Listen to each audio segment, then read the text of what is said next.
I'm Kakashi with Kanto Capital, and can you believe it? I cannot believe it took this long. It took almost a year, but prices are finally going down in the broader Pokemon card market. Not everything is going down, of course. Yes, I know there's exceptions to everything, but a lot of cards are finally seeing some retraces. And I know you don't want to hear it. No one wants to hear their stuff and their cards are going down in value. But let me just say, I cannot believe it took this long for us to finally start seeing some notable retraces in Pokemon.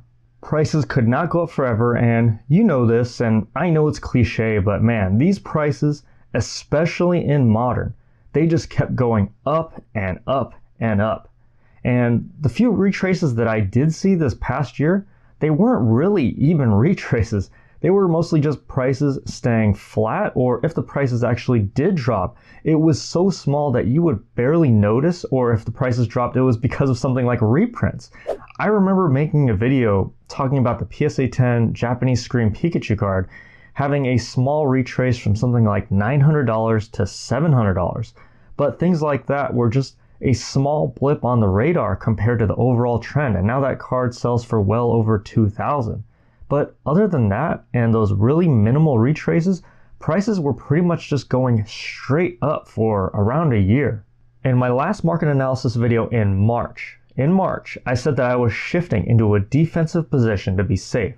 I saw the data, I saw the numbers, and I stated that I'm not sure where this is going, and so I'm going to adjust and play it safe. And I warned you guys almost 2 months ago.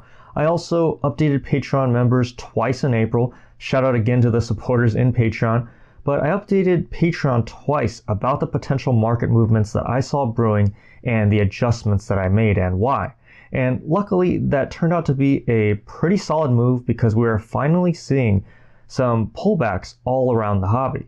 If we look back, I had cards that pretty much just went straight up in price for almost a year. No price drops, no retraces, they just went straight up. And that's really crazy. That means the market demand was just so high that even as the prices went up, the demand continued to rise with it. To sustain that price movement and that volume is really impressive. That's what I would call a real bull market.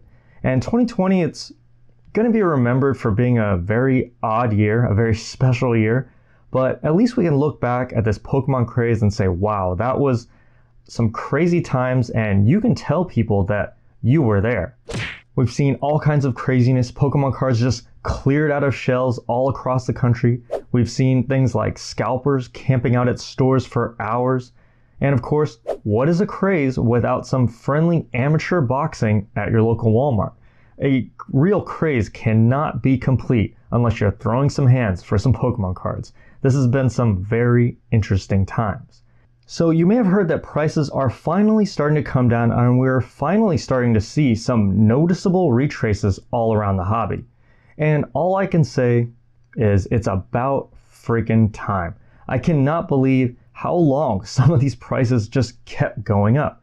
At some point, there had to be a time where enough people were tempted to let go of something. We had booster boxes going from $100 to $500, cards going from $100 to thousands of dollars. At some point, sellers had to start coming in and being tempted to sell, and buyers had to start saying, wait, everything just 3x to 20x in price, and I just got here. This is a little bit crazy. This is just a little too expensive for something that I could have bought a lot cheaper just a few months ago. And I get it. There's a lot of new people in the hobby. Maybe you're one of them. And when we're new, we're all excited to jump in and start building a collection. And if you started because you wanted to relive a little bit of your childhood or just have some fun and start collecting something, then remember that. Remember why you're here. If you came to collect, prices coming down just means that you can buy more cards than you could a couple months ago. And that's always nice. It's always nice to get a discount and get something cheaper. We like sales when we go shopping, right? But when cards are on sale, then suddenly the world is over and the hobby is ending. And I get it. It's hard to ignore the noise. It's hard not to hear the talk about prices dropping. Why are prices dropping? How did this happen? And everyone talking about the market is crashing and that the party is over and that card that just 10x in price is finally starting to come down in value a little bit.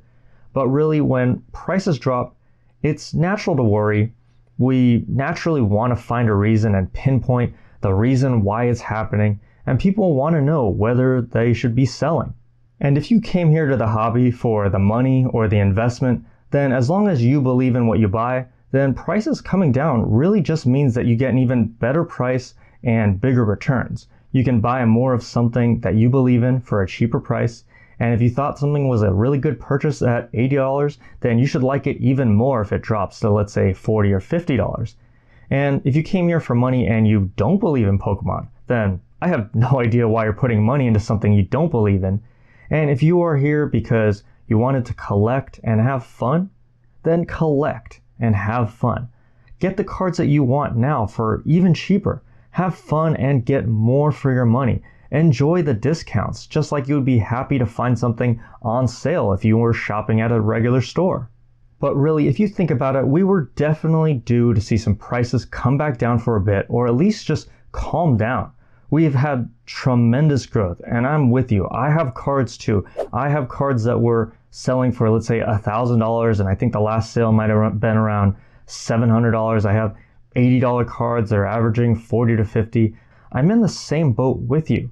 And I understand that prices coming down is not the greatest feeling.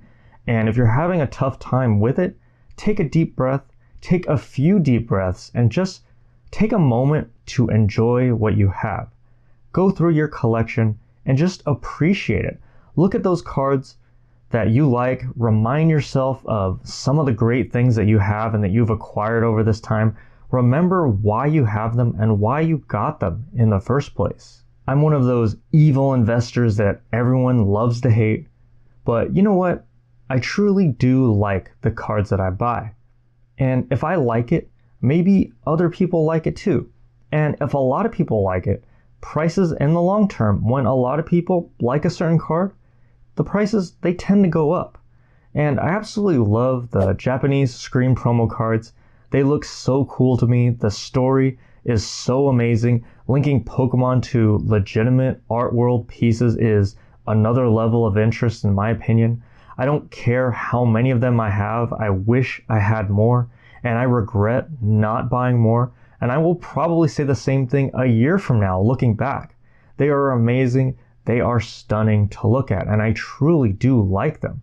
It sounds dumb, especially to maybe some of you hardcore collectors, but I even like looking at the PSA 10 base set Pikachu cards.